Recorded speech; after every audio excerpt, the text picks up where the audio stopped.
for next 2 or 3 minutes. Then we start the session. And I request to all of you, please switch off your video because there might be a issue with your internet connectivity, and we are not able to like show कि आपको PPT जो दिखाना चाह रहे हैं वो दिखेगा नहीं. तो अगर आपका वीडियो ऑन है तो please switch off your video and please be on mute. अगर आपका कुछ क्वेरी रहेगा तो हम आपको इसका आंसर साथ के साथ देंगे. Thank you so much sir. So we'll start the session in next 2 to 3 minutes. So we are waiting for some persons to join the session.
Manish ji, so I think we should start the session. Manish ji.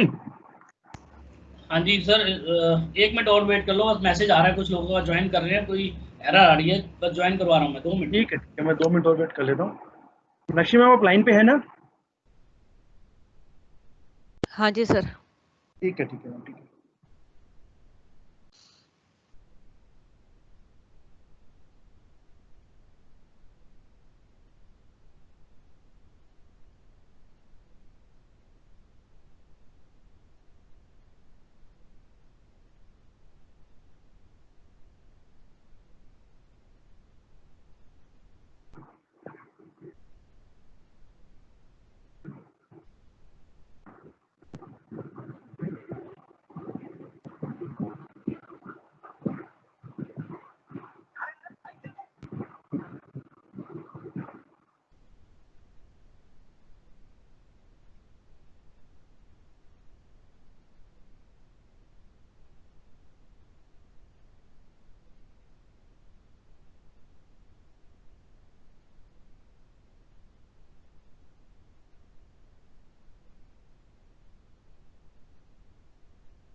Sir please video of कर दीजिएगा, अगर video, Sanjay ji आप video of कर दीजिएगा अपनी please. Sanjay ji I request आप अपनी, हाँ ठीक है, थैंक यू सर। तो मुनीष जी मैं स्टार्ट करता हूँ बिकॉज काफी लोग कॉल पे आ गए हैं। ठीक है सर, करवाइए, मैं तब तक पीछे से ज्वाइन करवा रहा हूँ जो ठीक है ठीक अटेंडीज है। हो रहे हैं। मीनाक्षी आप स्टार्ट। मैम अपनी स्क्रीन शेयर कर दीजिएगा मीनाक्षी मैम। हाँ जी सर। हाँ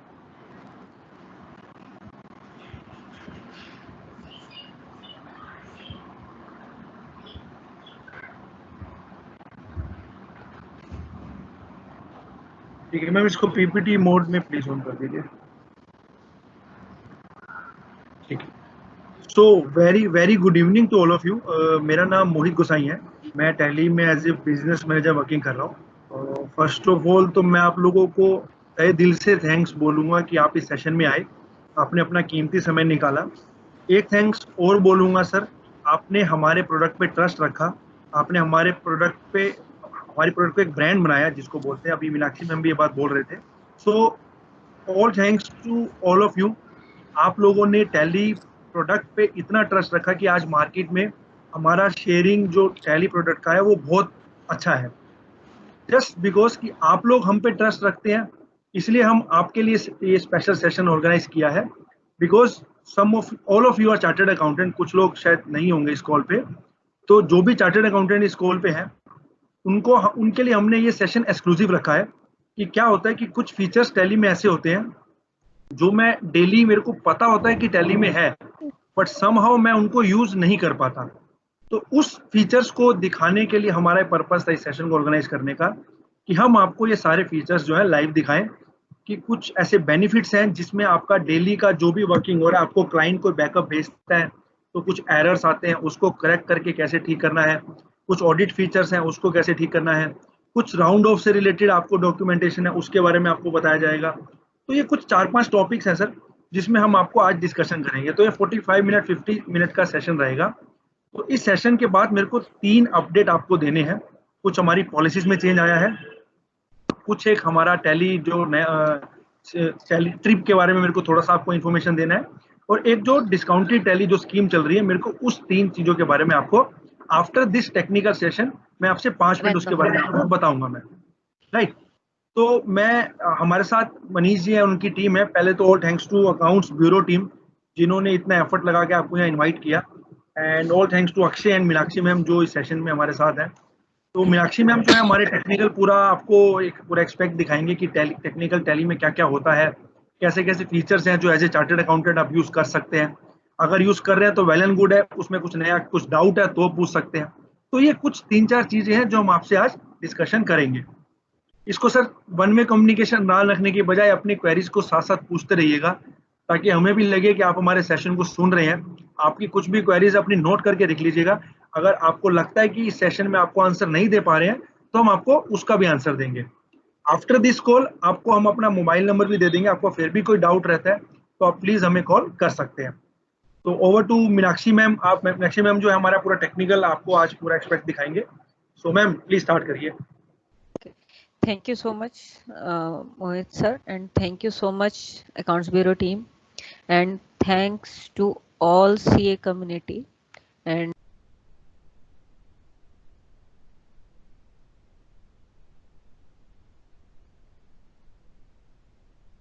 मीनाक्षी मैम शायद आपकी आवाज चली गई।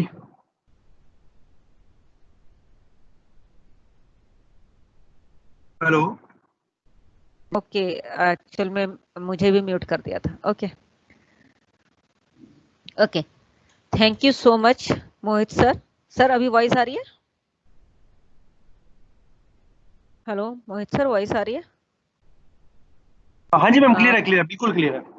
ओके, तो मैं थैंक ऑडियंस यू से सो पूछना चाहूंगा मच। सर, आप लोगों को आपको स्क्रीन दिख रही है? अगर ऑडियंस में हमारे साथ जो भी इस सेशन में है, आप प्लीज चैट बॉक्स में अनम्यूट करके बता दीजिए आपको हमारी स्क्रीन विजिबल हो रही है सर, या मैम कोई भी अगर इस कॉल पे है आप प्लीज कंफर्म कर दीजिए एक बार चैट बॉक्स में या अनम्यूट करके, तो हम इसको सेशन को फिर आगे कंटिन्यू रखेंगे।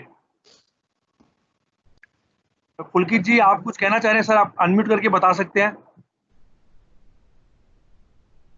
राइट, स्क्रीन विजिबल, ठीक है ठीक है ठीक है। रजत जी ने, राहुल जी ने आंसर दिया है। ठीक है मैम, आप स्टार्ट करिए Meenakshi ma'am. Okay, thank you, sir, and thanks. Voice is very slow. Okay, now it's audible. Now it's audible. Please confirm. Please speak loudly, please. Now it is audible. Please confirm. It is audible now. Please sir confirm कीजिए क्या अभी Audible है मेरी voice, आप सुन पा रहे हैं? Ma'am बिल्कुल सुन तो पा रहे हैं लेकिन थोड़ा कम आ रही है। सर एक आपसे रिक्वेस्ट रहेगी, क्योंकि ना मैं भी सर का मैम का सुन रहा हूँ, आप एक बार प्लीज अपना इंटरनेट थोड़ा सा देखिएगा कि आपकी कनेक्टिविटी में कोई प्रॉब्लम तो नहीं है। अगर नहीं है तो बेट भी हम ट्राई कर रहे हैं कि आपको बेस्ट से बेस्ट हमारी तरफ से कोई बात नहीं, हम इतने से ही सुन लेंगे। चलिए आप आगे चलिए। नहीं सर, नहीं, ऐसा तो हम सेशन कर ही नहीं पाएंगे जब तक आपको हम बता नहीं पाएंगे। नहीं कोई प्रॉब्लम नहीं, हम मोबाइल से कर रहे हैं तो हम उसको ईयर के पास ले जाएंगे, नो प्रॉब्लम। अच्छा ठीक है, right sir, thank you so much sir, thank you. Okay, thank you so much sir for cooperating, and thanks to all our CA community for using our product, making us your companion for your own professional needs. आपका बहुत बहुत thanks है कि आपने जो है CA community ने tally को एक ब्रांड बनाया। जैसे भी मोहित सर ने भी जो है पहले बताया, इसके लिए मोहित सर ने भी जो है थैंक्स किया, मैं भी थैंक्स करना चाहती हूँ कि हम लोग आज जो टैली को ब्रांड बोल पाते हैं, उसके पीछे कहीं ना कहीं हम सीए कम्युनिटी को इस चीज़ के लिए थैंक्स करते हैं कि सीए जब से टैली हमारा आया है तब से जो है जो सबसे ज़्यादा यूजर्स हम कहें सीए कम्युनिटी है, एंड जो हमारे अदर यूजर हैं वो भी कहीं ना कहीं हमारे सीए कम्युनिटी की ही देन है।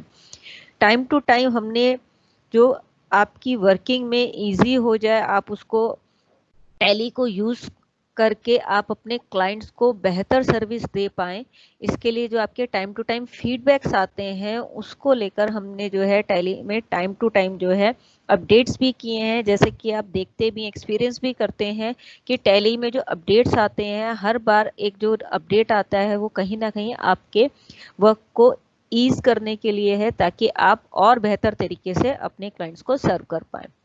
थैंक्स आपका कॉन्फिडेंस दिखाने के लिए। कॉन्फिडेंस आप ना सिर्फ अपनी वर्किंग के लिए करते हैं बल्कि आपका टैली एज अ ब्रांड, इसमें इस कॉन्फिडेंस को हम जो समझ पाते हैं कि आप अपने क्लाइंट्स को भी वर्किंग के लिए टैली को ही रेफर करते हैं, और इसलिए आज हम जो है आप लोगों की वजह से टैली को एक ब्रांड बना पाए। Thank you so much.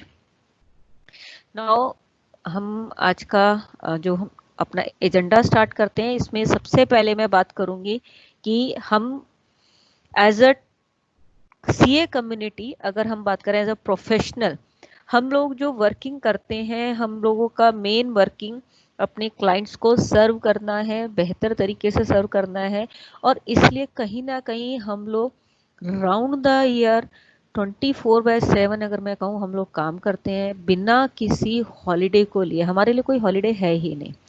हम लोगों के लिए चाहे फेस्टिवल हो, चाहे इवन गस्टेड हॉलीडे, उसमें जहाँ पूरा सब लोग जो हैं अपना हॉलीडे एंजॉय करते हैं और हम लोग वर्क कर रहे होते हैं, हम अपनी रिटर्न्स को प्रिपेयर कर रहे होते हैं, हमारे सामने सिर्फ लास्ट डेट होती है। हमें सिर्फ ये दिख रहा होता है अब जीएसटी की 3B की लास्ट डेट है, जीएसटीआर 1 की लास्ट डेट है, इनकम टैक्स की लास्ट डेट है, टीडीएस की लास्ट डेट है। हम लोग इसी जो है टारगेट को अचीव करने में रहते हैं कि हम अपनी रिटर्न्स को टाइमली प्रिपेयर कर पाएं, अपने क्लाइंट्स को बिना किसी कंप्लेन के हम सर्व करते रहें।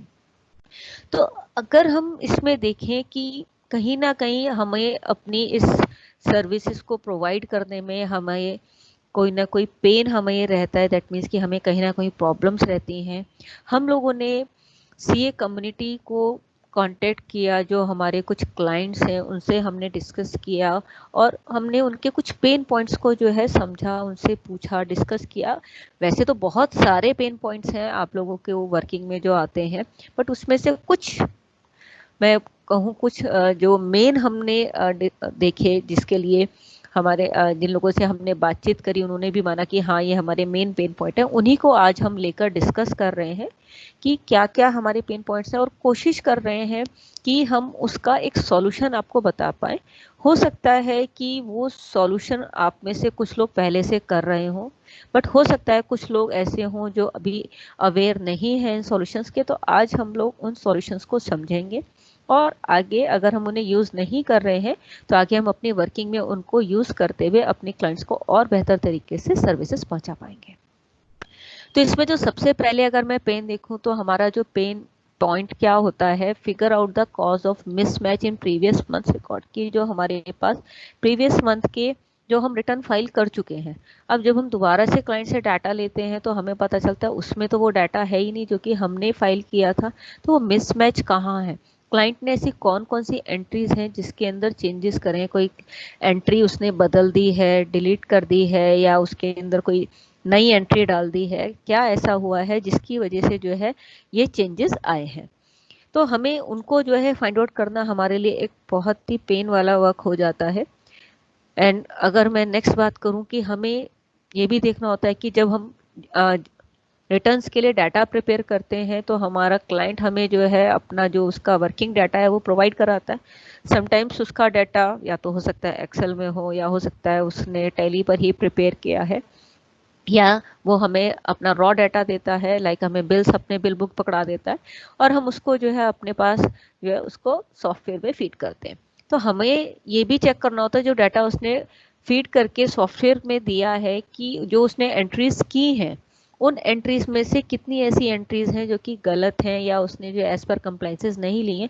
तो एन नंबर ऑफ एंट्रीज को देखते हुए ये हमारे लिए सबसे बड़ा पेन पॉइंट हो जाता है कि हम उन एंट्रीज को ढूंढें, उनको करेक्ट करें जो एंट्रीज गलत हैं। क्योंकि जब मैं खुद एक डाटा प्रिपेयर कर रही हूँ as a professional, as a practicing CA, जब हम लोग अपने डाटा को देखते हैं तो हम जब खुद क्रिएट कर रहे हैं तो हम उसके अंदर देखते हैं, हम सारी चीज़ों को प्रिकॉशंस लेते हुए डाटा को क्रिएट करते हैं तो उसके अंदर एरर के चांसेस ऑलमोस्ट नेग्लिजिबल होते हैं। बट जब क्लाइंट हमारा डाटा प्रिपेयर करता है तो उसमें हो सकता है उसको ना पता, वो सिर्फ क्या होता है कि मुझे सिर्फ डाटा बनाना है, एनी हाउ जैसे तैसे करके डाटा बना देता है, बट उसे कंप्लायंसेस उतने नहीं पता जितने एज अ प्रोफेशनल मुझे पता है, तो वो कुछ ना कुछ हो सकता है गलतियां कर दे। तो अब उन गलतियों को ढूंढना, एक एक एंट्री को चेक करना, उसमें से गलती क्या है उसका रीज़न समझते हुए उसको ठीक करना ताकि रिटर्न मेरी सही बन पाए, ये एक बहुत पेनफुल जॉब हो जाता है। देन हम ये देखते हैं कि जो correcting the mistakes and preparing the return, obvious है कि जो हम गलतियां देखते हैं फिर हमें उसको करेक्ट करना है और फिर रिटर्न को प्रिपेयर करना है। और हमने सारी मेहनत कर दी, हमने डाटा बना दिया, हमने रिटर्न फाइल कर दी, अब हमें क्या करना होता है सॉरी, क्लाइंट को हमें डाटा देना है वापसी कि अब आप अपना नेक्स्ट मंथ के लिए वर्किंग कीजिए और आप डाटा को प्रिपेयर करिए। अब हमारे मन में कहीं ना कहीं डर होता है, हमने उसे डाटा दे दिया, अब कहीं ये ना हो कि वो फिर से कुछ एंट्रीज के अंदर जो है गलती कर दे। तो मैं ये चाहती हूँ कि जब हमें डाटा वापसी वो नेक्स्ट मंथ दे तो वो हमारे जो हमने उसे डाटा दिया था करेक्ट करके वो एज इट इज़ वैसा ही हमें मिले, उसके अंदर कोई चेंजेस ना हो। तो इसके लिए हम क्या करें, आज हम इन्हीं सब चीज़ों को समझते हैं और डिस्कस करते हैं। तो हमारा जो मेन जो हम बात कर रहे हैं कि क्या क्या अब तक जो है टैली में चेंजेस हुए हैं, उसमें जो है हम वाउचर पोस्टिंग जो है कुछ स्पेशल केसेस में किस तरीके से करेंगे, वेरिफिकेशन हम क्लाइंट के डाटा की कैसे करें, रिटर्न कैसे प्रिपेयर करें, और हम मॉडिफाइड जो डाटा है हमारा हम उसको कैसे भेजें। सबसे पहले जो जीएसटी के जो मेजर अपडेट्स आए थे, ठीक है, अगर मैं बात करूं कि अब पहले जीएसटी 9 के लिए जो आया आपका 2017-18 जो है उसका जीएसटी 9 के लिए आया कि स्मॉल टैक्स पेयर उसको ऑप्शनल कर दिया गया एज पर गवर्नमेंट। आईटीसी के लिए 20% जो है हम क्लेम कर सकते हैं, एंड जीएसटी 9 की डेट्स एक्सटेंड हो गई, 9A आया, वेव ऑफ हो गई कंपोजिट डीलर्स के लिए। और हमारे पास अब जो एज पर इंफॉर्मेशन की, जैसे आप सबको भी पता है कि न्यू जीएसटी फॉर्मेट आने वाला है, होप थी कि अप्रैल तक आएगा, ड्यू टू कोविड अभी वो इफेक्ट नहीं हुआ है सब लोगों के लिए। तो ई इनवॉइसिंग, ये इस तरह के कुछ अपडेट्स हैं जो कि एज पर जीएसटी मार्क हुए थे। कुछ इसमें से इम्प्लीमेंट हो चुके हैं और कुछ जैसा आप सब लोग जानते हैं अभी नहीं हुए हैं। बट हमारे प्रोडक्ट में इन सब से रिलेटेड क्या क्या चेंजेस आए हैं इसमें अगर हम देखें, अभी वैसे अगर मैं यहाँ पर इस स्क्रीन पर हम देख रहे हैं 6.5.4, बट स्टिल अभी आज की डेट में जो हम अपडेट हम टैली में लेकर आए हैं 6.6.3 तक लेकर आए हैं। अगर हम कंप्लीट अपडेट्स की बात करें तो एनुअल रिटर्न हमें टैली में मिलने लगी है। CMP 08 हमें जो है यहाँ पर अभी हम प्रिपेयर कर सकते हैं कंपोजिट डीलर्स के लिए। ई-वे बिल में हम डिस्टेंस हमें प्रीफिल मिल जाता है। हम ई-वे बिल GSTR 13B जब भी हम अगर हमारा टैली अपडेट है तो हम जो पोर्टल पर अपडेटेड यूटिलिटी है उसके बेस पर जो है हम अपना डाटा प्रिपेयर करते हैं। और TDS इनकम टैक्स में भी टाइम टू टाइम चेंजेस आते रहते हैं, वो आपको सॉफ्टवेयर में भी मिलते हैं। जैसे आप जानते हैं कि इनकम टैक्स के स्लैब में जो चेंजेस आए हैं, लाइक इस फाइनेंशियल ईयर में इनकम टैक्स के स्लैब में ऑप्शन है कि आप एग्जिस्टिंग टैक्स रूल स्लैब को चूज करें या न्यू आपका स्लैब अंडर सेक्शन 115 BAC को ऑप्ट करें। उसके लिए अपडेट्स आए हैं। TDS में जो नया सेक्शन 194 के इंसर्ट हुआ है उसका हमने अपडेट देखा। तो टाइम टू टाइम हमारे वर्क को इजी करने के लिए, कंप्लायंसेस को अपडेट करने के लिए टाइम टू टाइम जो है आपको टैली में अपडेट मिलते रहते हैं। नाउ अभी हम डिस्कस करने जा रहे हैं कुछ स्पेसिफिक ट्रांजैक्शंस को हम टैली में किस तरीके से डील करते हैं। ठीक है, तो सबसे पहले हम देखते हैं booking cash expense entries through payment voucher. Normally हम लोग क्या करते हैं, अगर हम बात करें GST से पहले की, तो वैट के सिनेरियो में हम लोग जो एक्सपेंसेस को बुक करते थे नॉर्मल कैश पेमेंट की तरह से हम उसको बुक करते थे। एंड उसमें हम लोग इसलिए बुक कर पाते थे इजली और हमें कोई दिक्कत भी नहीं आती थी, क्योंकि उसमें जो हमारे एक्सपेंसेस होते थे उसमें हमें जो है ITC का कोई इनपुट टैक्स क्रेडिट का कोई सीन नहीं होता था, मतलब कि हमें जो एक्सपेंसेस का क्रेडिट नहीं मिलता था। बट GST में due to furtherance of business अगर हम पॉइंट की बात करें तो उसकी वजह से हमें हमारे बिजनेस के एक्सपेंसेस का भी ITC क्लेम मिल जाता है। और उस ITC क्लेम को लेने के लिए नॉर्मल अगर हम कहें जो हमारी प्रैक्टिस रहती है टैली में, हम उसको किस तरह से फीड करते हैं उसको अगर देखते हुए कि हमारा जो इम्पैक्ट रिपोर्ट्स पर आता है वो क्या आता है, उसको हम अभी देख रहे हैं। अगर हम सबसे पहले देखें कि जो एक्सपेंसेस हमने कैश पेमेंट की है उसको मुझे जो है अगर टैली में बुक करना है, पहले हम सीधा पेमेंट वाउचर से करते थे, बट आज की डेट में कुछ लोग, या मैं बात करूं कि ज़्यादातर लोग जो हैं एक्सपेंसेस को परचेज वाउचर के थ्रू बुक करते हैं। उसके पीछे जो रीज़न अगर मैं कहूँ कि लोगों का जो मानना है कि हमें जो एक्सपेंस जिसका हमें ITC क्लेम करना है उसका हमें GSTR 2 का रिकन्सिलेशन के लिए मुझे चाहिए कि बिल नंबर मेरे पास अपडेट हो, पार्टी का जो है GST नंबर अपडेट हो। तो इसके लिए ये सारी चीज़ें जो है मुझे अपडेट करने के लिए हम लोग क्या करते हैं, उसको परचेज वाउचर के थ्रू अपनी एंट्री को पास करते हैं। अगर मैं देखूँ हमने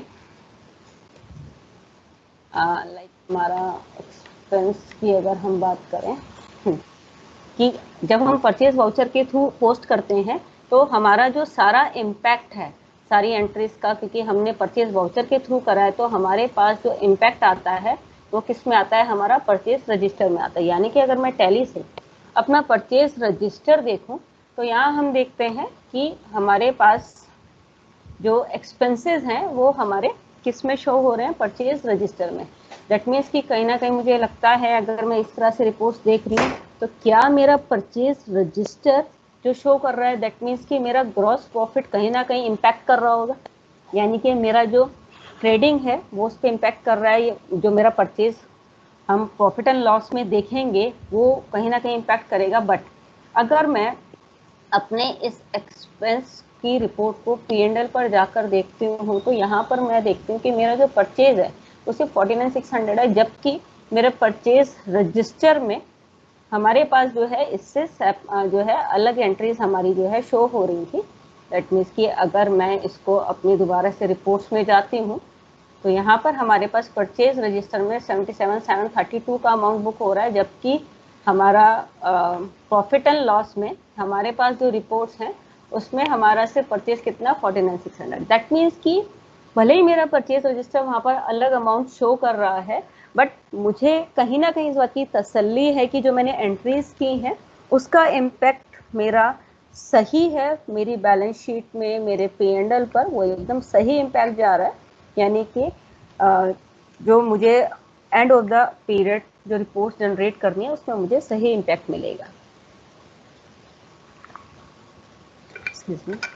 ओके, सो अब अगर मैं कहूँ कि मुझे अपनी एंट्रीज इस तरीके से करनी है कि मुझे जो अपनी एंट्रीज का इम्पैक्ट चाहिए वो मेरा परचेज रजिस्टर पर जो है ना हो, वो सीधा जो है जितना परचेज है परचेज में रजिस्टर में उतना ही अमाउंट जाए जितना कि मेरा एक्चुअल है। तो उसके लिए मैं क्या करूं? लाइक अगर मैं कहती हूँ कि मेरी ये एंट्री है जो कि मेरा एक एक्सपेंस है जिसको कि मैंने अपना यहाँ पर बुक किया है, और इसमें मुझे जो है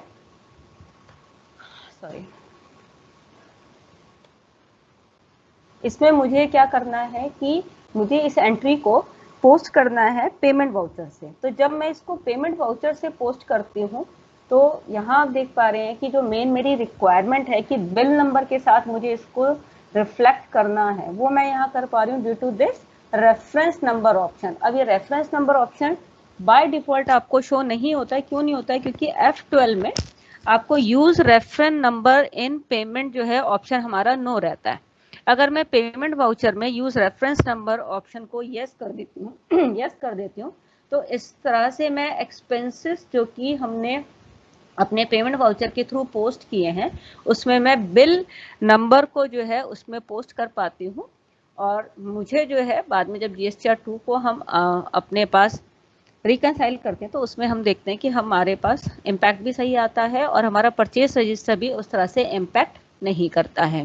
ठीक है, तो ये हमने समझा कि हम अपने परचेज रजिस्टर को बिना इम्पैक्ट दिए हम अपनी एंट्रीज को किस तरीके से पोस्ट करें कि हमारी एंट्री भी पोस्ट हो जाए, हमारे ITC में भी जो वैल्यू आ जाए, और साथ ही जो है जो हमारी रिक्वायरमेंट है बिल नंबर को मेंटेन करने की वो भी हो जाए। बट अगर मैं कहती हूँ कि मुझे अपने इसी एक्सपेंस को ड्यू बुक करना है ताकि मैं जनरल वाउचर से एंट्री को बुक करूं और जो है उसमें भी मैं बिल नंबर को मेंशन कर पाऊं, तो इसके लिए जब मैं जनरल वाउचर में जाके करती हूँ तो यहाँ भी आप देख रहे हैं कि मेरे पास रेफरेंस नंबर आ रहा है। अगेन इसके लिए मैं कहूँगी F12 में जाकर हमने जो है शो रेफरेंस नंबर ऑप्शन को यस किया, जिसके थ्रू हम जो है use reference number in general को हमने यस किया, जिसके थ्रू हम बिल नंबर को अपने एक्सपेंस बुकिंग में यूज कर पा रहे हैं और हम उसको उसी तरह से रिपोर्ट में ले पा रहे हैं जैसे कि हम लेना चाहते हैं। ठीक है, तो यहाँ इसको हमने समझा कि एक्सपेंस को किस तरीके से हम रिपोर्ट करेंगे। ठीक है, नाउ इसमें जब हम नेक्स्ट अपने टॉपिक पर आते हैं, आई होप यहाँ तक आपको क्लियर है कि हम क्या आपको एक इंफॉर्मेशन पहुँचाना चाहते हैं। नाउ नेक्स्ट हमारे पास आता है resolving round of error from clients data in one go. Normally क्या होता है कि जब आप एक जो है एंट्रीज को क्रिएट करते हैं तो आपको जैसे कि आप देखते हैं कि जब आप एंट्री को पोस्ट करते हैं तो उसमें अगर डेसिमल वैल्यूज आ रही हैं तो हम लोग क्या करते हैं, लेजर को ही हमने राउंड कर दिया और उसके बाद जो हमें वैल्यूज टेक्स की मिलती हैं वो हमारी राउंड ऑफ होकर मिलती हैं। बट क्योंकि GST के पोर्टल की भी अगर मैं बात करूं या यूटिलिटी की मैं बात करूं तो उसमें जब हम GST का डाटा जब हम प्रिपेयर रिटर्न का करते हैं तो टैली से जब मैं इस डाटा को एक्सेल यूटिलिटी पर लेकर जाती हूं तो उसमें अगर हम अपने कॉलम्स को रिकॉल करें तो उन कॉलम्स में हमारे पास एक्सेल में सिर्फ टैक्स परसेंटेज का कॉलम होता है, वहां पर टैक्स अमाउंट का कॉलम नहीं होता है। एंड उसके बेस पर जब पोर्टल पर डाटा आपका रिपोर्ट होता है तो वहां पर जैसे कि आप यहाँ पर देख पा रहे हैं कि सिर्फ रेट परसेंटेज आ रहा है, टैक्स का अमाउंट नहीं आ रहा है। तो इसमें जो है जब आपका डाटा पोर्टल पर रिपोर्ट होगा तो उसमें क्योंकि हमारा अगर टैक्स का रेट ऐसा है, टैक्सेबल वैल्यू इस तरह की है कि अमाउंट डेसिमल में आए तो वो भी जो है हमारा सेम पोर्टल पर डेसिमल पर ही रिपोर्ट होगा। बट हमारे सिस्टम में कुछ और है, पोर्टल पर कुछ और है, तो इस तरह से जो मिसमैच है तो उसमें कई बार जो है क्या होता है कि हमें दिक्कत होती है कि हमारे डाटा में मिसमैच आ रही है। तो इसको हम किस तरीके से समझें, तो यहाँ पर सबसे पहले अगर हम देखें, अगर हमने किसी एंट्री में इस तरीके से किया है कि हमने जो हमारे डाटा है उसमें हमने वैल्यूज के अंदर मिसमैच आ रहा है, क्योंकि हमने एंट्रीज को राउंड ऑफ किया हुआ है। जैसे कि अगर मैं इस मिसमैच एंट्री को देखूं, लाइक अगर हम इस एंट्री को देखते हैं जिसमें कि हमारे पास जो है एएमसी के चार्जेस हैं, जिसको हमने एंट्री को बुक किया है और हमने टैक्स के लेजर्स को राउंड ऑफ किया हुआ है नॉर्मल राउंडिंग 1 से। बट अगर मैं टैक्स एनालिसिस इस एंट्री में देखती हूँ तो यहाँ पर मुझे मिलता है कि एज पर कैलकुलेशन जो अमाउंट आता है 3333.60, बट एज पर ट्रांजेक्शन जो हमने बुक किया है वो है 3334। दैट मीन्स कि हमने राउंड ऑफ करते हुए टैक्स को कैलकुलेट करा है, बट एज पर जीएसटी अगर हम देखें तो वो वैल्यू जो है डेसिमल्स में आ रही है। दैट मीन्स कि 20 पैसा पर टैक्स सीजीएसटी और 20 पैसा एसजीएसटी मेरा मिसमैच आ रहा है। तो इस जो मिसमैच का जो अमाउंट है वो, क्योंकि मेरे हिसाब से मैंने एंट्री एकदम ठीक करी है ऐसा यूजर मानता है, तो क्या करता है उस एंट्री को ऑल्टे किया, एक्सेप्ट एज इज करा और उसको रिटर्न में इंक्लूड कर लिया। बट अगर मैं यहाँ पर देखती हूँ तो मुझे डाटा तो सही मिल रहा है, यहाँ से मुझे तो कोई दिक्कत नहीं है, पर जब मैं अपने इस डाटा को एक्सेल में रिपोर्ट करती हूँ, एक्सेल यूटिलिटी में ट्रांसफर करती हूँ, तो उसमें जो मेरे पास डाटा जाएगा वो क्या जाएगा, सिर्फ परसेंटेज वाइज जाएगा। और इस एक्सेल से जब मैं जीएसटी यूटिलिटी के थ्रू जेसन क्रिएट करती हूँ तो उसमें जो मेरे पास डाटा जाएगा वो हमारा किस तरीके से जाएगा, वो हमारा राउंड ऑफ होकर नहीं जाएगा बल्कि हमारा डेसिमल्स में जाएगा। मैं कंट्रोल ही करती हूँ और इसको मैंने एक्सेल को ट्रांसफर करा एक्सेल में, और हम अपने पास एक्सेल जीएसटी यूटिलिटी ओपन कर रहे हैं। और जीएसटी यूटिलिटी में जाकर हम जब अपने डाटा को फैच करेंगे इस एक्सेल से, तो हम देखेंगे कि जो डाटा आएगा वो हमारा किस में आएगा, डेसिमल्स में आएगा। मेरे पास जो डाटा है 2019-20 का है, इसमें मैंने SEZ नो किया, प्रोसीड किया, यस किया।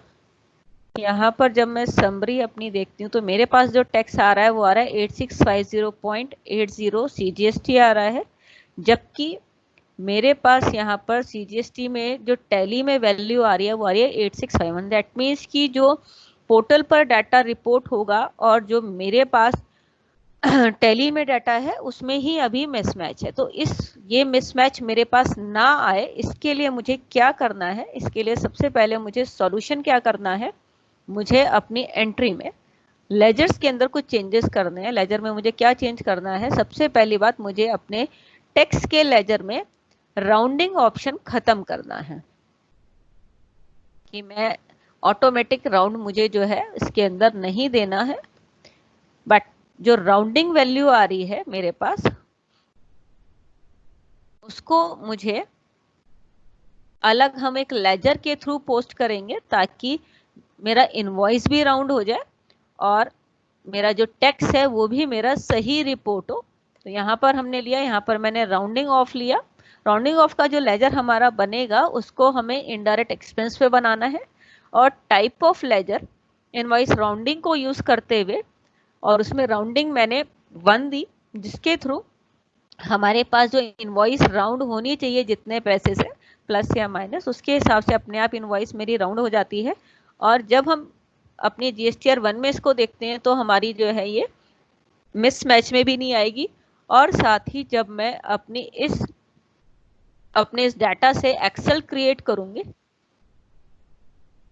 और उसको हम जब GST पोर्टल यूटिलिटी पर लेकर जाएंगे तो वो बिल्कुल उसी तरीके से जाएगा जैसे कि जाना चाहिए। यानी कि जो मेरे पास टैली में डाटा है, अब मेरे पास अगेन 8650.80 आ रहा है, जो कि मेरा यूटिलिटी पे भी 8650.80 आ रहा था, दोनों भी मेरा सेम डाटा। दैट मीन्स कि जो मेरा मिसमैच का पॉइंट था ड्यू टू राउंडिंग, वो मेरा यहाँ पर जो है प्रॉब्लम सॉल्व हो जाता है अगर मैं राउंडिंग ऑफ लेजर को अलग से क्रिएट करती हूँ और उसके थ्रू जो है मैं डाटा प्रिपेयर करती हूँ।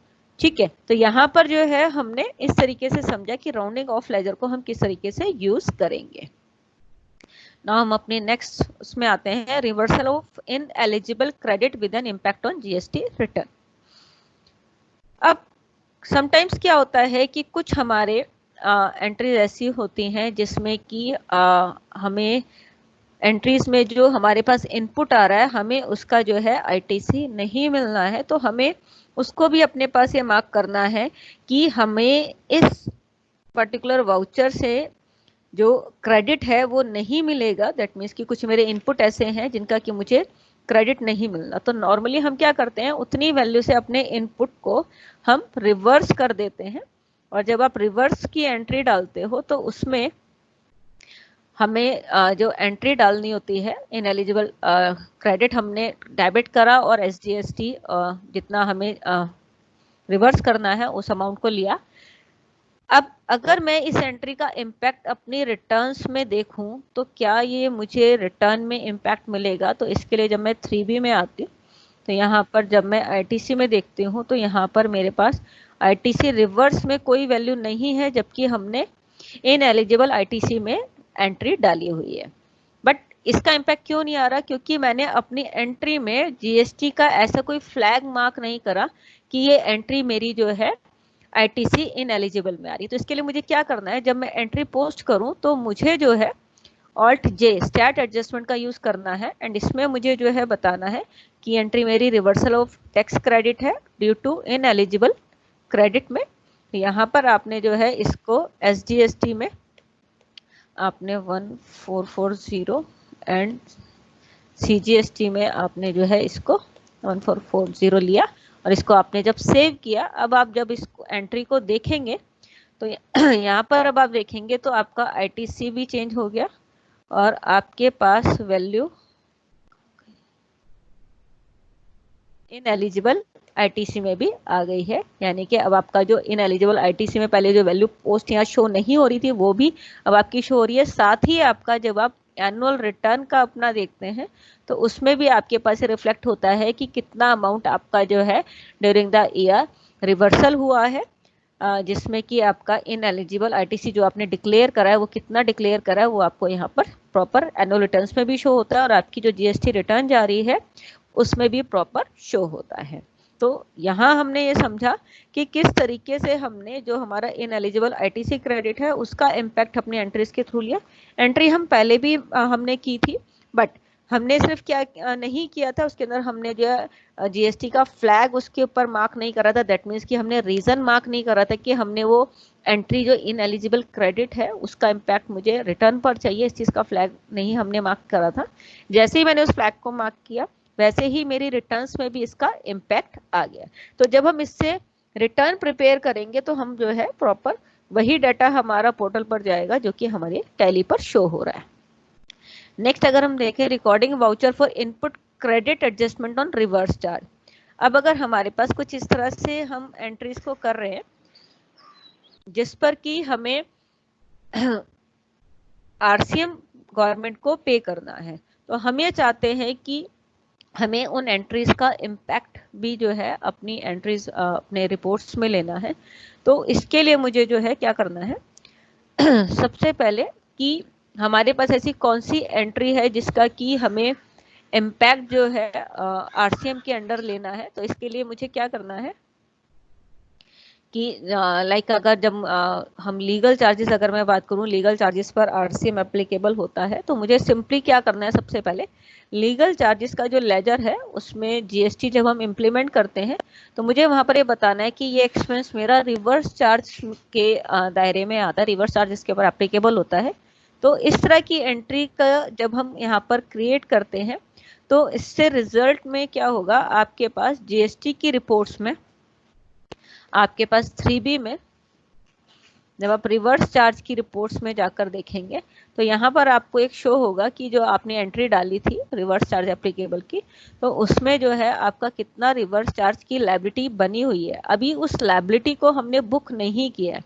उस लायबिलिटी को बुक करने के लिए हमें क्या करना है, हमें सिंपली अपने पास एंट्री को यहाँ पर क्रिएट करना है, जिसमें कि हमने ऑल्ट जे में जीएसटी अपनी लायबिलिटी इंक्रीज करा। किस लिए इंक्रीज करा? हमने परचेज अंडर रिवर्स चार्ज लिया, हमने जीएसटी का फ्लैग हमने जो है यहाँ पर मार्क किया है, और इस एंट्री को हमने जो है क्रिएट करते हुए हमने इसको एक्सेप्ट कर दिया। तो अगर मैं अपनी इस एंट्री का इम्पैक्ट देखूं अपनी जीएसटी की रिपोर्ट्स में, तो अब मैं यहाँ पर देखूंगी मेरा रिवर्स चार्ज की यहाँ से लायबिलिटी खत्म होगी, क्योंकि हमने उसको बुक कर दिया है और ये लायबिलिटी हमारी बुक हो चुकी है, ये हमें यहाँ से पता चल जाता है। तो इस तरह से हमारे पास जो n नंबर ऑफ एंट्रीज इस तरह की हैं जिसका कि हमने अभी रिवर्स चार्ज बुक नहीं किया है, उसको हम यहाँ से देखकर जो है अपनी एंट्रीज के रिवर्स चार्ज को हम बुक कर सकते हैं। उसके लिए सिंपली अगर यहीं से बुक करना है, ऑल्ट एल हमने करा और उस एंट्री को हमने यहाँ से बुक कर दिया। ठीक है, तो इस तरीके से आप एंट्री को क्रिएट कर सकते हैं। तो ये हमने समझा कि जो रिवर्स चार्ज है उसको आप किस तरीके से एंट्रीज पे बुक करेंगे। इसमें मैं एक चीज और ऐड करना चाहूंगी कि लाइक समटाइम्स क्या होता है कि हम रिटर्न जब हम जीएसटी की प्रिपेयर करते हैं तो क्लाइंट के पास अगर कोई सॉफ्टवेयर फैसिलिटी नहीं है, नॉर्मली हमारे कुछ क्लाइंट्स ऐसे हैं आज भी जो किसी सॉफ्टवेयर पे डाटा मेंटेन नहीं करते हैं, मैनुअल करते हैं, और वो लोग क्या करते हैं, अपनी बिल बुक हो गई या बिल्स की कॉपी हो गई या बिल्स को एक्सेल फॉर्मेट में हमें दे देते हैं और हमें एक एक एंट्री को अपने पास पोस्ट करना होता है।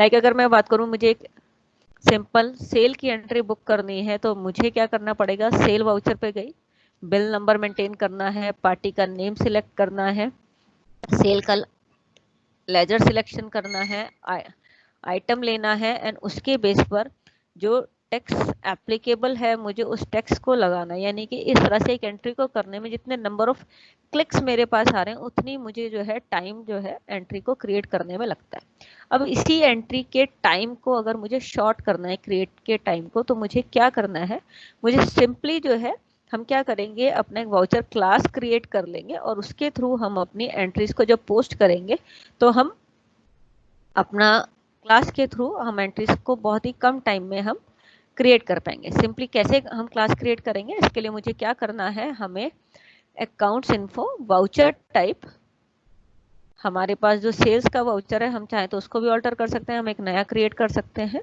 मुझे क्या करना है, सिंपली नेम ऑफ क्लास पर जाना है, क्लास का नेम डिफाइन करना है, एंड अगर मैं चाहती हूँ कि जो मेरी सेल की एंट्री है वो मेरी कैश सेल बुक ना हो तो मैं यहाँ पे एक्सक्लूड में बैंक और कैश के लेजर मार्क कर सकती हूँ। लेजर में मैंने सेल का लेजर सिलेक्शन करना है, एंड जो अदर लेजर्स हैं उसमें मुझे आउटपुट का लेजर लेना है, एंड इसमें जो है मैं साथ में राउंड ऑफ का लेजर भी ले लेती हूँ, और इसमें हम total amount rounding normal rounding कर देती हूँ। तो इससे क्या होगा कि हमने पहले से ही प्लान कर दिया कि हमारी एंट्री किस तरीके से क्रिएट होगी, और जब मैं इस क्लास के थ्रू एंट्री को पास करती हूँ, F8 मैंने किया, सेल वाउचर लिया, क्लास का सिलेक्शन करा, अब आप देखें आपके पास ऑलरेडी जो टेक्स्ट के लेजर्स हैं ऑलरेडी इंसर्टेड है। सिंपली आपको कुछ सिर्फ पार्टी सिलेक्ट करनी है, कंट्रोल ए किया, आइटम का नेम सिलेक्शन करना है, टैक्स जैसी क्वांटिटी डालेंगे टैक्स अपने आप आ जाएगा, और कंट्रोल ए करना है, आपकी एंट्री सेव हो जाएगी। तो इस तरीके से आप एंट्री को क्रिएट कर पाते हैं, और यहाँ आपने देखा कि बहुत ही मिनिमम एफर्ट्स के साथ आपकी एंट्री क्रिएट होती है। तो जो पर्सन आपके पास क्लाइंट का डाटा क्रिएट कर रहा है जीएसटी रिटर्न्स को प्रिपेयर करने में, उसके लिए भी बहुत आसानी हो जाती है। एक एक एंट्री को जितना वो टाइम लगाता है उससे ऑलमोस्ट अगर मैं कहूँ तो सिर्फ 1/4 टाइम रह जाता है एक एंट्री को क्रिएट करने में। तो इस तरह से हम जो है एंट्रीज को बहुत ही कम टाइम में हम क्रिएट कर पाते हैं। आई होप ये आपको अभी यहाँ पर क्लियर हुआ होगा। यहाँ तक किसी की कोई क्वेरी तो प्लीज आप अपने आप को अनम्यूट करके पूछ सकते हैं, या चैट बॉक्स में आप अपनी क्वेरी को मार्क कर सकते हैं। अगर मल्टीपल टैक्स क्रिएट हो तो क्लास बन सकती है? हाँ जी सर, सिंपली उसके लिए अगर आपने आइटम पर, मैं आपको दिखा देती हूँ कि लाइक अगर मैं एक और आइटम क्रिएट कर देती हूँ और इस आइटम में हमने जो है जो जीएसटी का परसेंटेज है, सपोज मैं यहाँ पर मैंने 12% कर दिया, हमारे पास ऑलरेडी 18 चल रहा था। तो अगर मैंने इस क्लास के थ्रू हम जब एंट्री को क्रिएट करते हैं और यहाँ पर हमने जो हमारा रेगुलर आइटम था वो लिया, और हमने इसके बाद हमारे पास जो हमने नया आइटम क्रिएट करा, तो हम टैक्स को देखेंगे तो यहाँ पर हमारा टैक्स उसी हिसाब से कैलकुलेट हो गया है। अगर हम अपनी टैक्स एनालिसिस में देखें तो हमारे पास आ जाता है कि हमारा टैक्स कितना कैलकुलेट हुआ है।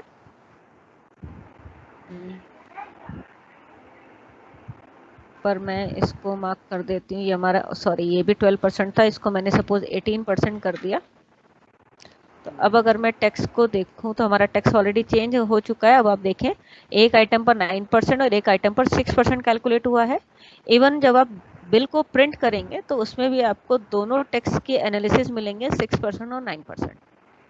ठीक है sir? Okay okay, thank you.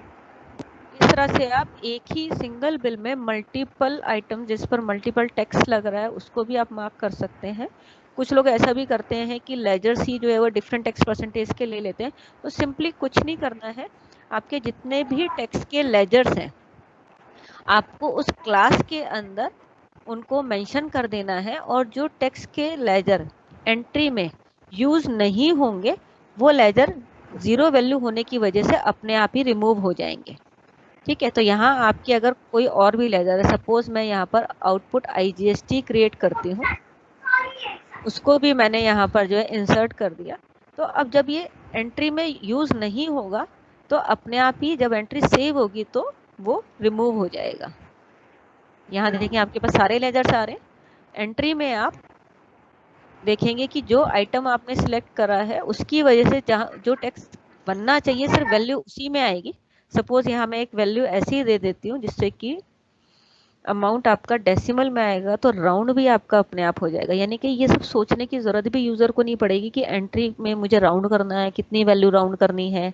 Simply सिर्फ उसे क्वांटिटी डालनी है, रेट ऑलरेडी अगर प्राइस लिस्ट के थ्रू बना हुआ है तो वो आप डाल देंगे, और वैसे भी अगर रेगुलर रेट चला आ रहा है तो जो पिछली एंट्री में आपने रेट डाला है वो टैली अपने आप ऑप्ट कर लेता है और आपकी एंट्री क्रिएट हो जाती है।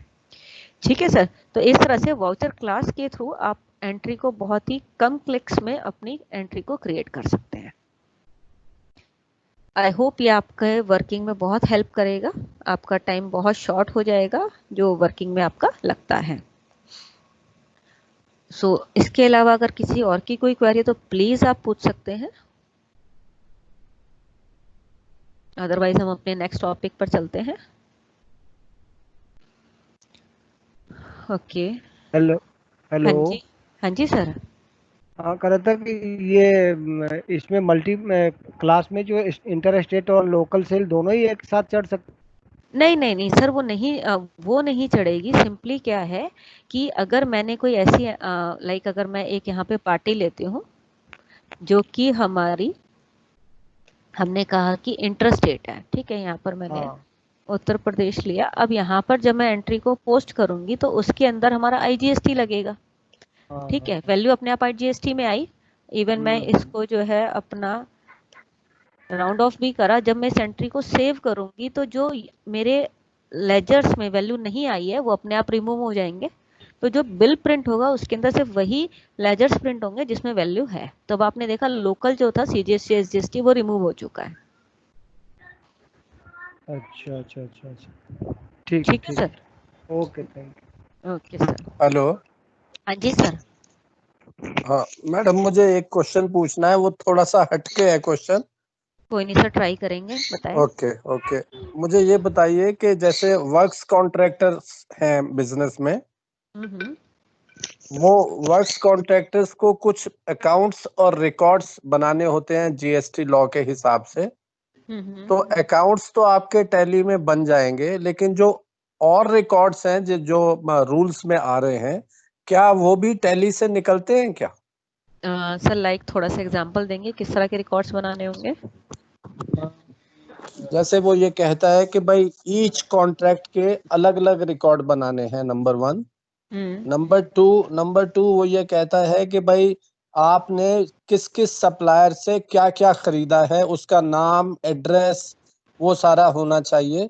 तो क्या टैली में कोई ऐसा सिस्टम है जिसमें ये रजिस्टर अपने आप ही बन जाता हो कि आपने किस किस से, उसका नाम क्या है, उसका एड्रेस क्या है, उसका उससे कितने का आपने माल खरीदा है, कितनी क्वांटिटी खरीदी है?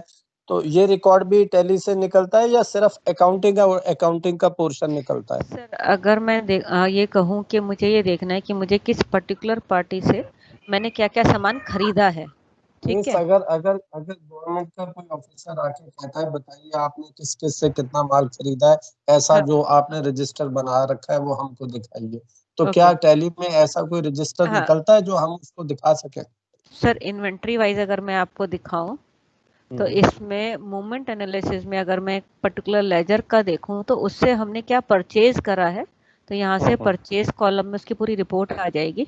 एक पर्टिकुलर पार्टी से मैंने क्या क्या खरीदा है, ठीक है, तो वो मुझे पूरी रिपोर्ट मिल जाती है। इवन अगर मुझे किसी आइटम की रिपोर्ट देखनी है तो मैं आइटम वाइज भी रिपोर्ट देख सकती हूँ कि ये आइटम मैंने किससे खरीदी है और किस किस को बेची है, तो ये एक मुझे यहाँ पर रिपोर्ट मिल जाती है।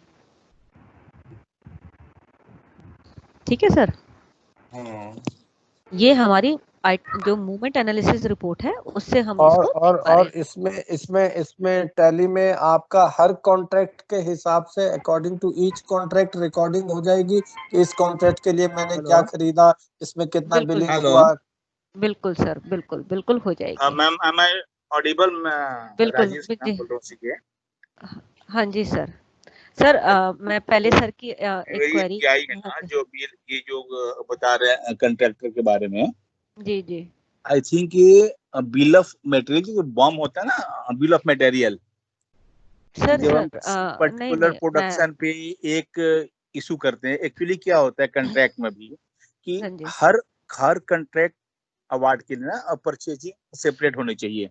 जी तो सिंपली जैसे मैन्युफैक्चरिंग यूनिट के लिए बिल ऑफ मटेरियल का जो अपना कंसेप्ट है ना। सर मैं थोड़ा सा इसमें आपको इंटरप्ट करूंगी। अगर हम इसके अंदर जॉब कॉस्टिंग अप्लाई कर देते हैं तो उसके लिए क्या होगा, एक पर्टिकुलर वर्क कॉन्ट्रैक्ट पर मैंने कितना कितना मटेरियल जो है लगाया है वो हम जो है यहाँ पर रिपोर्ट देख पाएंगे। मैं आपको एक रिपोर्ट दिखाती हूँ। कौन सी है?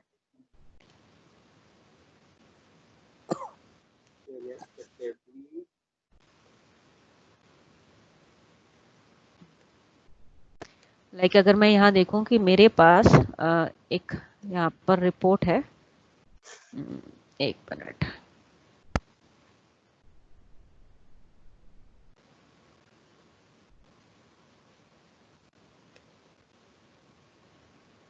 जॉब कॉस्टिंग जब हम अप्लाई करते हैं तो उसमें आपको जॉब वर्क एनालिसिस में आपको ये दिख जाता है कि इस पर्टिकुलर वर्क पर आपने क्या क्या खरीदा, वहाँ कितना कंज्यूम हुआ, उससे रिलेटेड आपके क्या क्या एक्सपेंस हैं।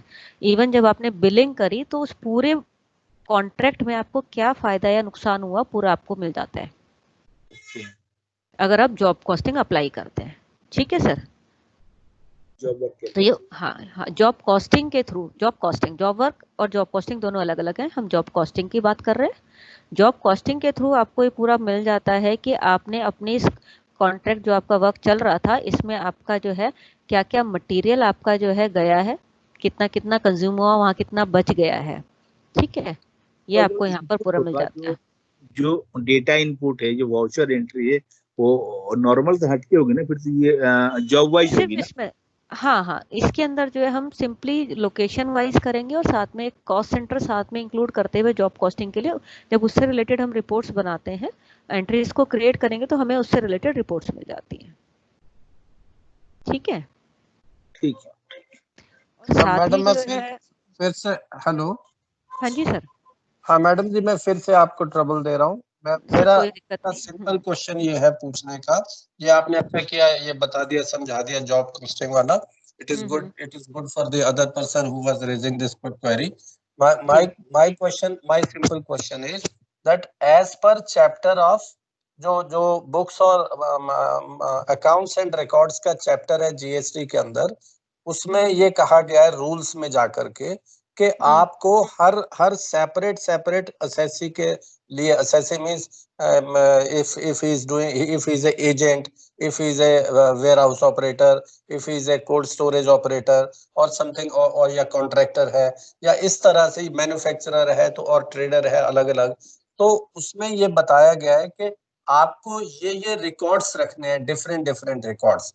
तो जी कुछ जी रिकॉर्ड्स तो ऐसे हैं जो अकाउंट से रिलेटेड है और कुछ बिल्कुल रिकॉर्ड्स ऐसे होते हैं जो अकाउंट से रिलेटेड नहीं होते, कुछ हम्म, रजिस्टर्स हैं कुछ। तो जी क्या मैं ये जानना चाहता था, क्या वो सारे रिकॉर्ड्स जो जीएसटी के रूल्स में प्रिस्क्राइब्ड हैं वो सारे टैली से निकलते हैं या नहीं निकलते? नहीं बस नहीं सर, नहीं सर, वो उस तरह से नहीं निकलते हैं कि वर्क्स कॉन्ट्रैक्ट का स्पेसिफिक अगर आप रिपोर्ट लेना चाहें तो वो नहीं मिलता है।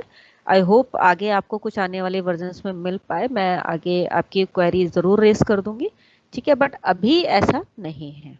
हाँ, अगर आपको इस तरह की कोई रिपोर्ट लेने की पर्टिकुलर पार्टी से आपने क्या सेल करा, क्या परचेज करा, आइटम्स की रिपोर्ट चाहिए, वो आपको एक अलग दिख जाती है। ठीक है सर। चलिए चलिए, मैं मनीष से कहूंगा आपसे। जी बिल्कुल सर। टेलीफोन पे हो नहीं पाएगी तो मैं मनीष से हाँ कहूंगा कि मेरे से डिस्कस करके आपसे बिल्कुल, डिस्कस। हाँ थैंक यू। ठीक है, ओके, वेलकम सर, वेलकम। ठीक है सर, मैं आपको क्लियर कर दूंगा। ठीक है मनीष। ओके, सो नेक्स्ट हम लोग जो डिस्कस कर रहे हैं कि जब हम अपने क्लाइंट को डाटा जब हम रिटर्न का प्रिपेयर करके दे देते हैं और हम उसके बाद ये चाहते हैं कि जो एग्जिस्टिंग एंट्रीज हैं उसमें जो है वो कोई भी चेंजेस ना कर पाए, या जो उसका डाटा एंट्री ऑपरेटर है उसके ऊपर हम एक चेक मार्क के लगाना चाहते हैं कि वो एंट्रीज के ऊपर बाद में मॉडिफिकेशंस ना कर पाए। तो इसके लिए हम सिंपली कुछ हम चेंजेस कर देंगे और जिसके थ्रू जो है जो यूजर है वो एंट्रीज को नहीं कर पाएगा जिन एंट्रीज पे हम काम कर चुके। तो हमें क्या करना है, हमें Alt F3 सिक्योरिटी कंट्रोल पर जाना है, एक हमें यूजर क्रिएट करना है, वेट,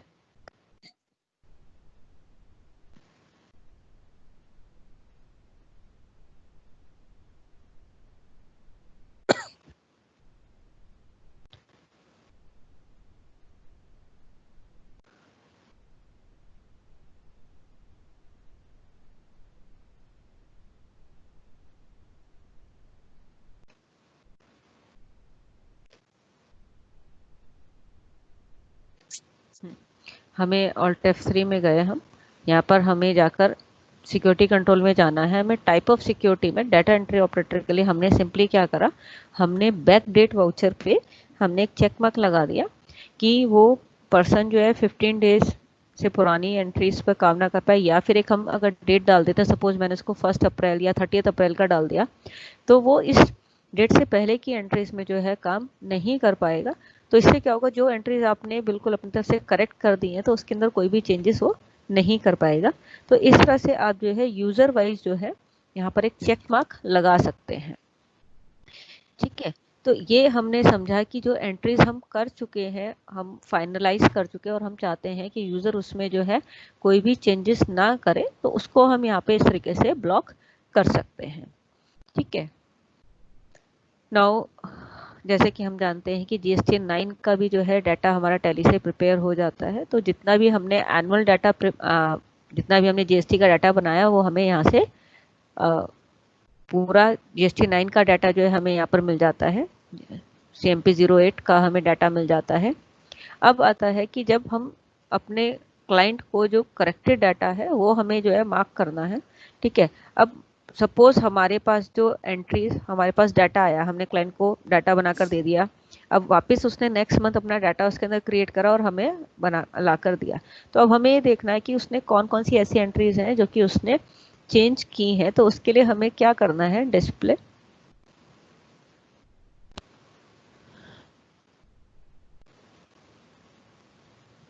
टैली ऑडिट,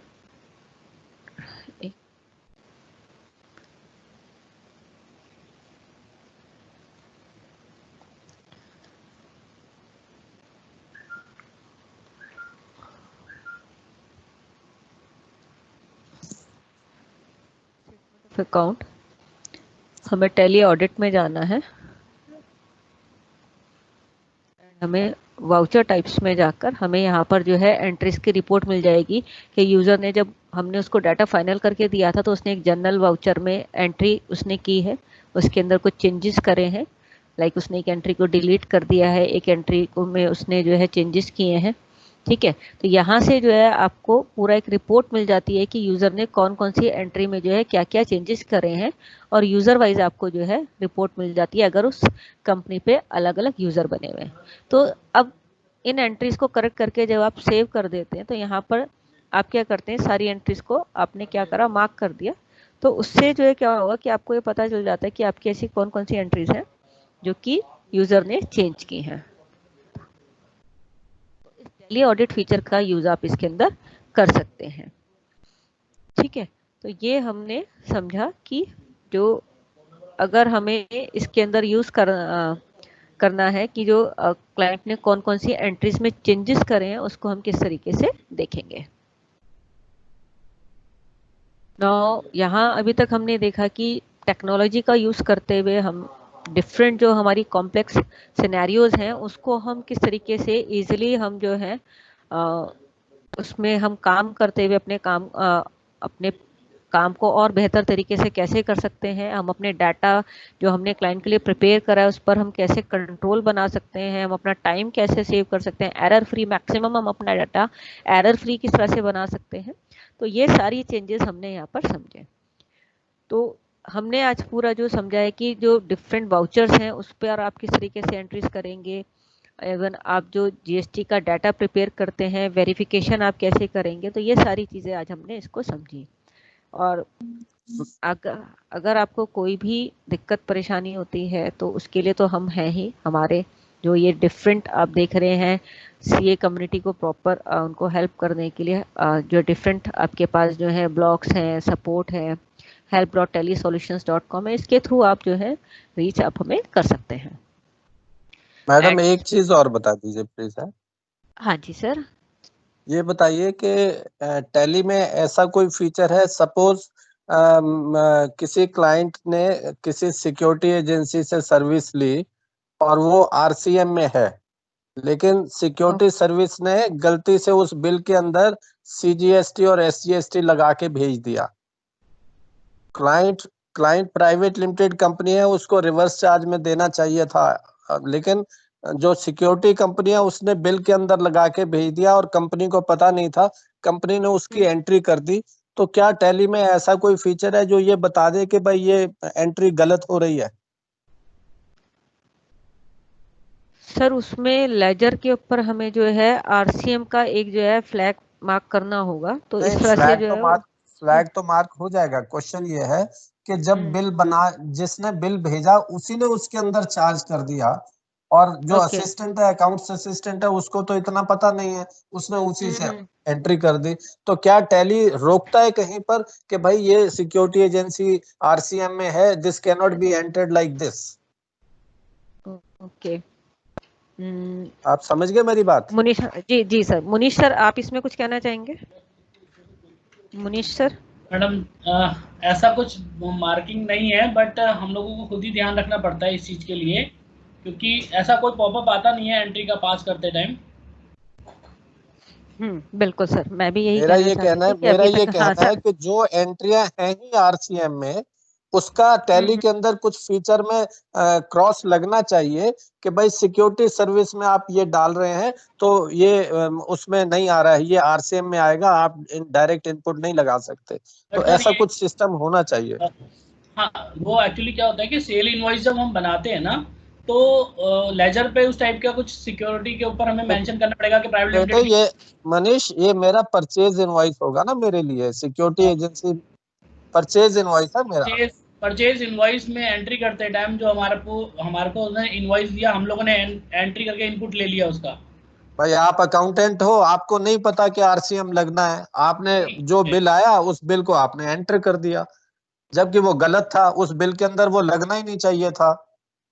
तो मेरा कहना यह है कि टैली के अंदर जब पता है कि ये आरसीएम की एंट्री है तो वहां पे रोक लगनी चाहिए, कोई कंट्रोल होना चाहिए कि नहीं आप ये एंट्री इस तरह से नहीं कर सकते, ये this bill appears to be wrong.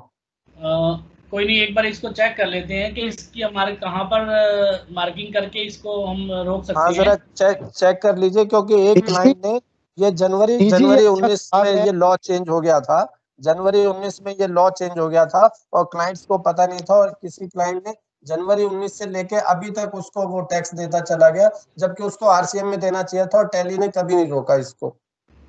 हाँ जी, हाँ जी, हाँ जी, ठीक है। ये मदान साहब का बड़ा अच्छा सजेशन है ये वाला। हाँ जी, संजय मेरे को है। और ये संजय भाई बोल रहे हैं। पास हाँ करते हैं, जी। बट ऑटोमेटिकली कोई हाँ संजय सर ही बोल रहे हैं। हाँ जी सर। संजय सर जी।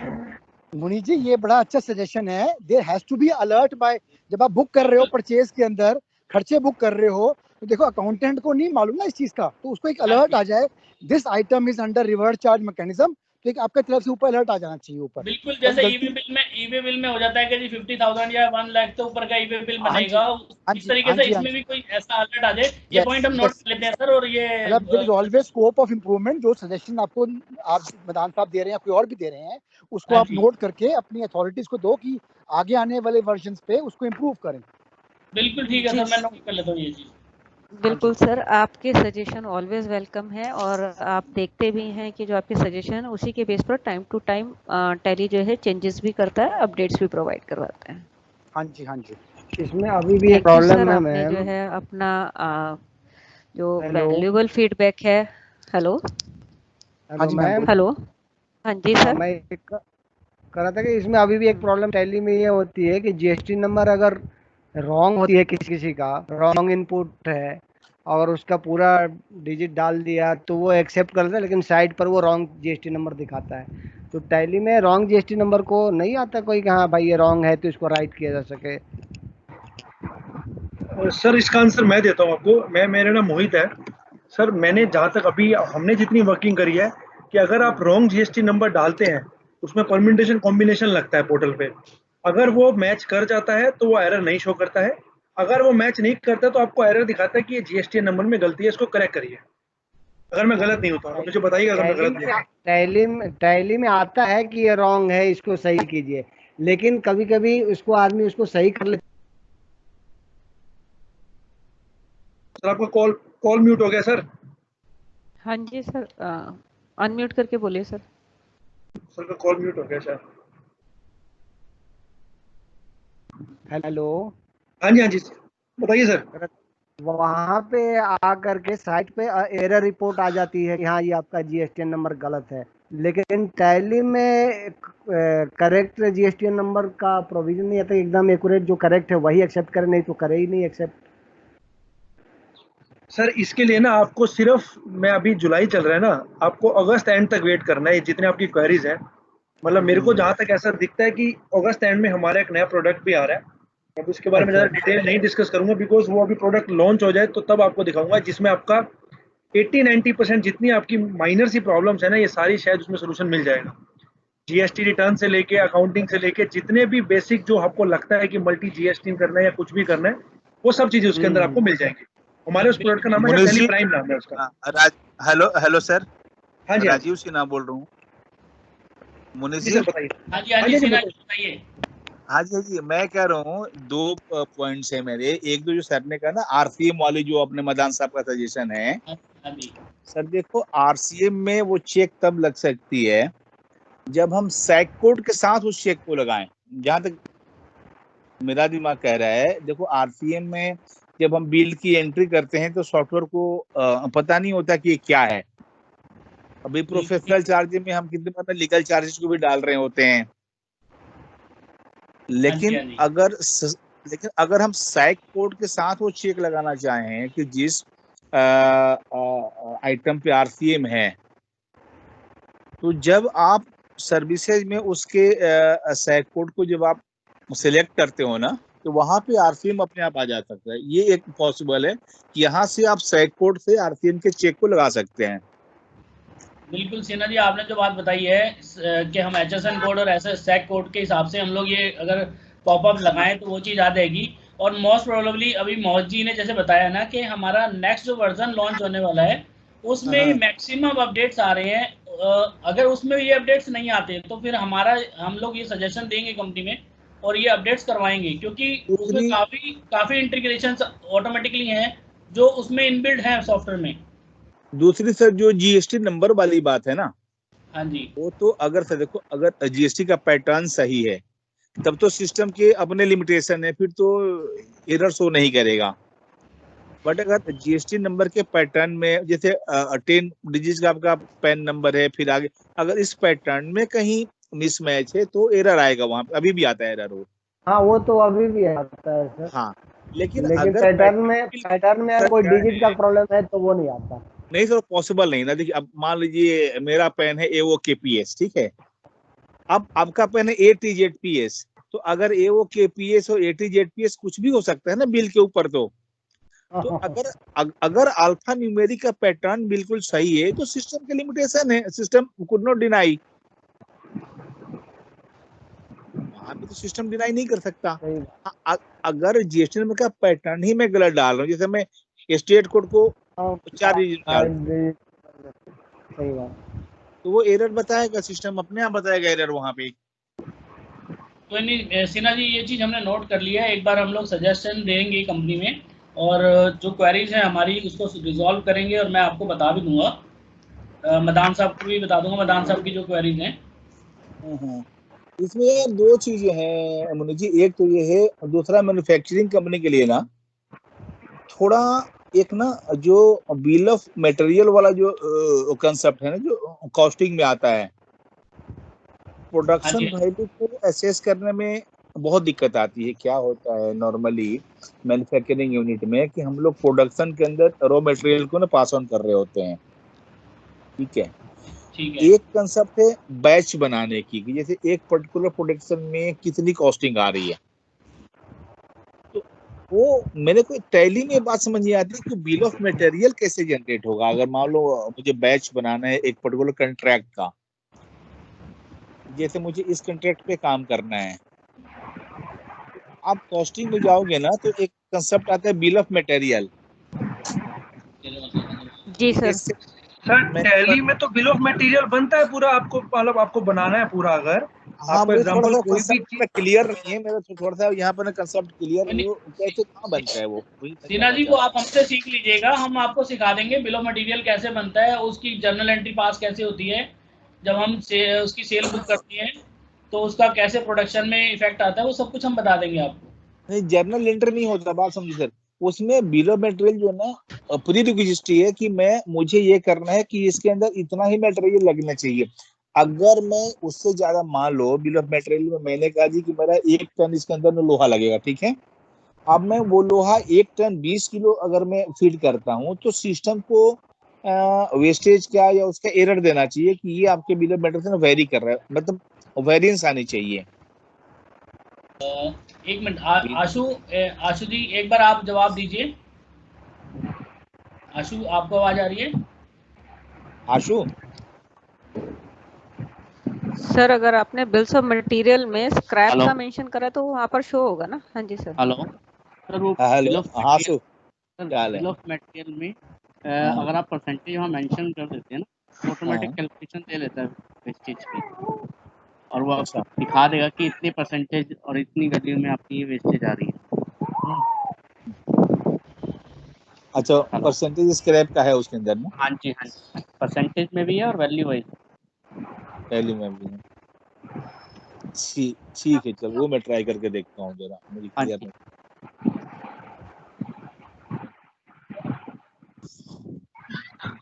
ठीक है सर, ठीक है। बिल्स ऑफ मटेरियल में आप पूरा जो है मेंशन कर सकते हैं, कितना आपका जो है स्क्रैप परसेंटेज आ रहा है, कितना आपका बाई प्रोडक्ट या कोर प्रोडक्ट है, आप पूरा मेंशन कर सकते हैं।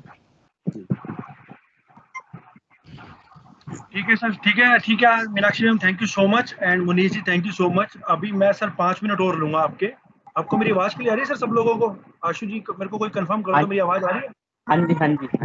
हाँ सर, देखिए मेरे को 3 चीजें आपसे डिस्कस करनी है। पहला तो एज ए चार्टर्ड अकाउंटेंट आपको पता है कि हमारी एक स्कीम चल रही है कि अगर कोई भी चार्टर्ड अकाउंटेंट है उसके लिए 80% डिस्काउंट टैली का रहता है, राइट। अभी वो स्कीम एक्सटेंड हो गई है, वो 14 अगस्त तक हमने इसको स्कीम को एक्सटेंड किया है, ताकि आपके अगर कोई भी नोन, आपके कोई सर्कल में कोई ऐसा पर्सन है जिसने इसका बेनिफिट नहीं उठाया है, तो मैं रिक्वेस्ट करूंगा अपने नोन में बोलिए कि अगर जो लाइसेंस है आज वो 54,000 प्लस टैक्स का है, बट अगर आप डिस्काउंटेड टैली सीए की स्कीम के थ्रू लेते हैं तो आपको 10,800 प्लस टैक्स का रहता है, राइट। तो मैं आपसे रिक्वेस्ट करूंगा सर, अगर आपका कोई भी ऐसा पर्सन है तो आप उनको एक तो बताइएगा। दूसरा सर, हमारा एक टैली वर्चुअल यूजर के नाम से एक पॉलिसीज में चेंज आया है।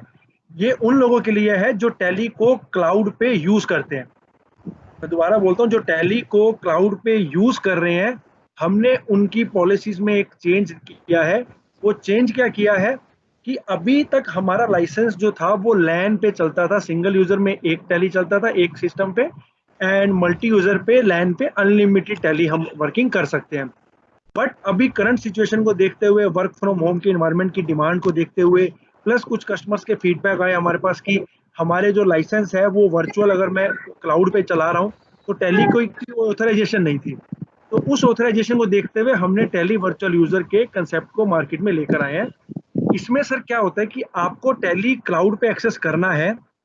अगर आप मल्टी यूजर यूज कर रहे हैं तो आपको टैली मल्टी यूजर के साथ 10 मल्टी टैली वर्चुअल यूजर आपको लाइफ टाइम फ्री मिलेंगे। ये टैली वर्चुअल यूजर है क्या कि आपका टैली क्लाउड पे चल रहा है, और अगर आप या आपका ऑफिस का कोई भी स्टाफ टैली को रन करना चाह रहा है थ्रू क्लाउड एप्लीकेशन, तो अगर वो एक टैली ऑन करता है तो वो एक यूजर काउंट हो जाएगा। अगर उसी सिस्टम पे एक टैली और ऑन करता है तो वो दूसरा यूजर काउंट हो जाएगा।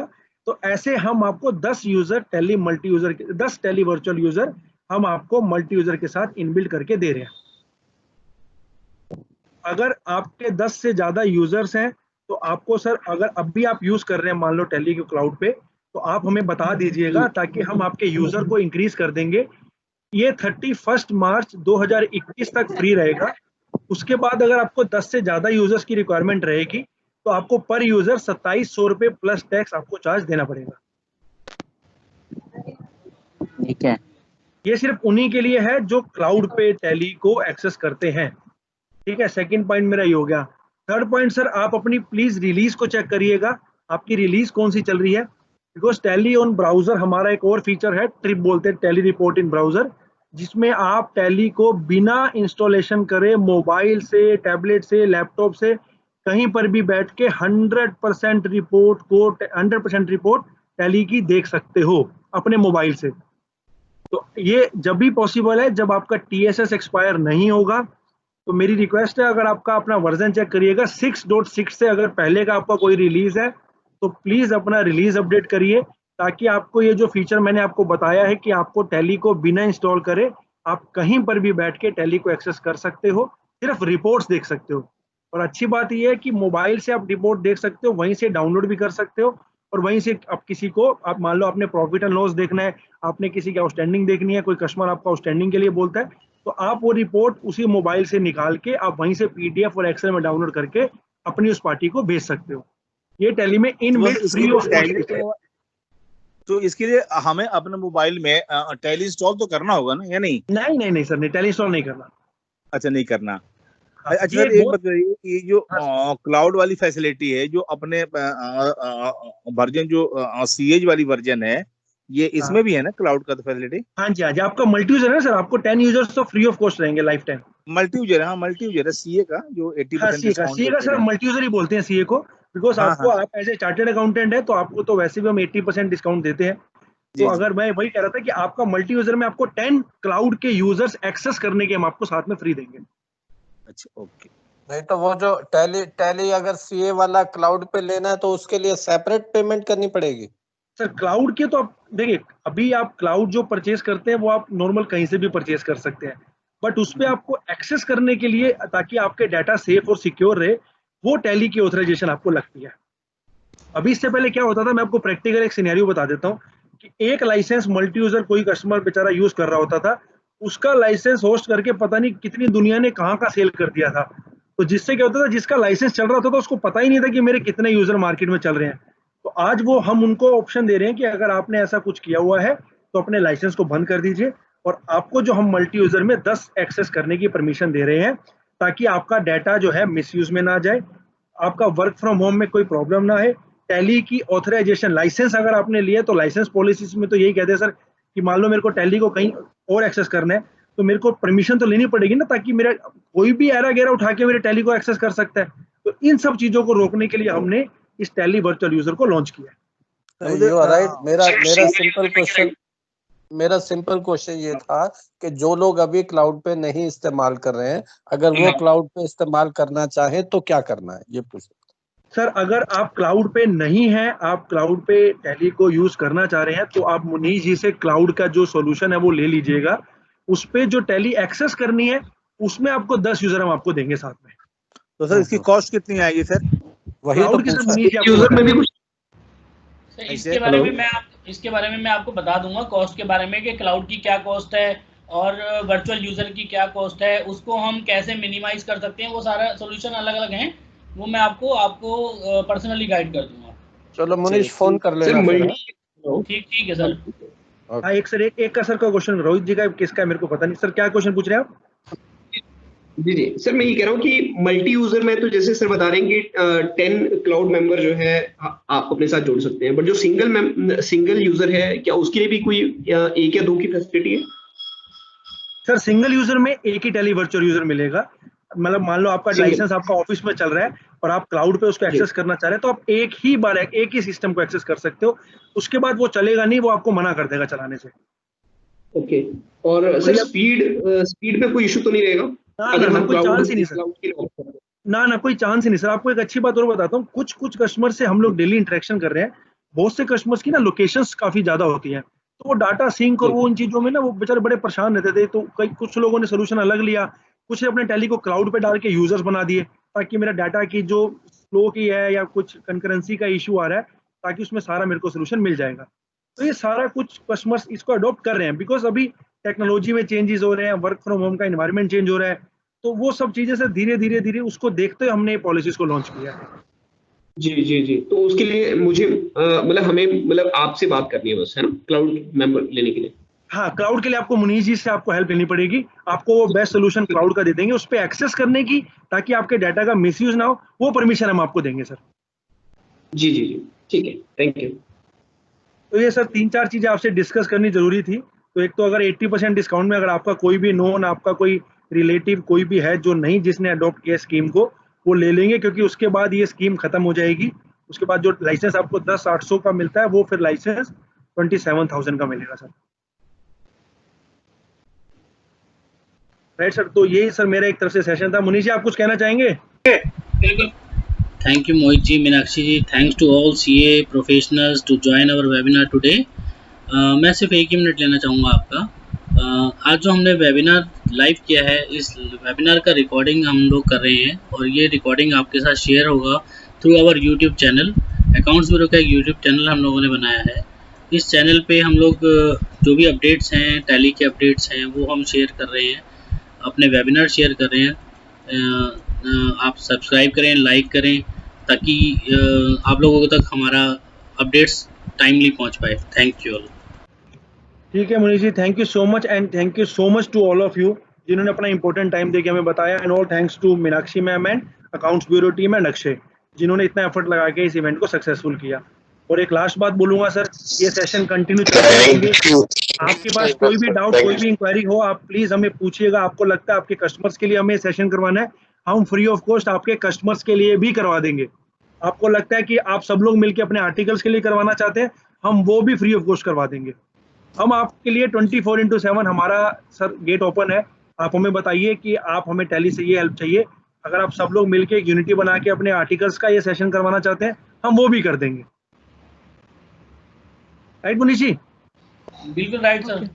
Thank you sir. ठीक है जी, thank you so much, and इस सेशन को वाइंड अप करते हैं। बाकी कुछ क्वेरी होगी तो आप मुनीष जी से हमसे कभी भी बात कर सकते हैं, ठीक है? ये आपके सामने स्क्रीन पे मोबाइल नंबर है सर, इसका स्क्रीनशॉट या फोटो ले लीजिएगा। Thank you all to join. Thank you so much. Thank you Manish ji. Thank you much sir. Thank you so much. Munish जी का नंबर है इस पे स्क्रीनशॉट में, ये लिखा है सर सामने, देखिए। मैं अपना नंबर दे देता हूँ आपको। चैट में मैंने अपना नंबर मार्क कर दिया सर, आप प्लीज मेरे को कॉल कर लीजिएगा। Okay Manish ji, okay, thank you. ठीक है Munish ji, thank you. Okay, welcome sir, thank you join करने के लिए, थैंक यू। हाँ जी, चैट में नंबर भेज दीजिए sir. Thank you sir, thank you. ठीक है मुनीष जी, चैट में नंबर लिख दीजिए सर प्लीज। हाँ सर, मैंने नंबर अपना मार्क कर दिया है 9891484222। मैंने चैट में अपना नंबर मार्क कर दिया है। आपको जो भी क्वेरी हो आप मेरे से कर सकती हैं। Yes sir, yes. आप अपना भी नंबर सर मार्क कर दीजिए, मेरे ऑफिस से कॉल आ जाएगी आपको।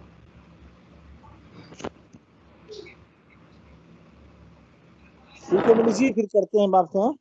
ठीक है सर, ठीक है। ठीक है सर। Thank you.